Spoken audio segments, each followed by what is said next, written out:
ഷാനവാസും അക്ബറും കൊമ്പ് കോർക്കുന്നതാണ് നമ്മൾ നാളത്തെ പ്രൊമോയിൽ കാണുന്നത്. അനുവിൻ്റെയും ഷാനവാസിൻ്റെയും ഇന്നത്തെ പ്രശ്നത്തിൽ അനു ഒരുപാട് കരയുകയും അവസാനം അനു അങ്ങനെ പറഞ്ഞിട്ടില്ല എന്ന് ഷാനവാസ് പറഞ്ഞപ്പോൾ മുതൽ അക്ബർ ഷാനവാസിനെ എതിരിടാൻ നോക്കി വെച്ചിരിക്കുകയാണ്, ഏതോ മുജ്ജന്മ ശത്രുവിനെ പോലെ.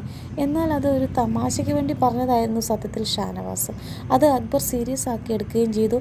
ഇന്നത്തെ ടാസ്കിൽ ഈ കാരണത്താൽ ഷാനവാസിനെ നോമിനേറ്റ് ചെയ്യുകയും ചെയ്തു. പ്രൊമോയിൽ ഷാനവാസിൻ്റെ രുദ്രൻ സ്റ്റൈലിലുള്ള ആക്ടിംഗ് ആണ് കാണുന്നത്. പിന്നെ ക്യാപ്റ്റനും ശരത്തുമായിട്ടുള്ള അടിയും. ഏതായാലും അനീഷ് ക്യാപ്റ്റൻ ആയതോടുകൂടി ഏതാണ്ട് ഒറ്റപ്പെടൽ മാതൃകയിലേക്ക് മാറിയിട്ടുണ്ട്. കൂടുതൽ അപ്ഡേറ്റ്സുമായിട്ട് ഞാൻ ഉടനെ അടുത്ത വീഡിയോയുമായി വരുന്നതാണ്.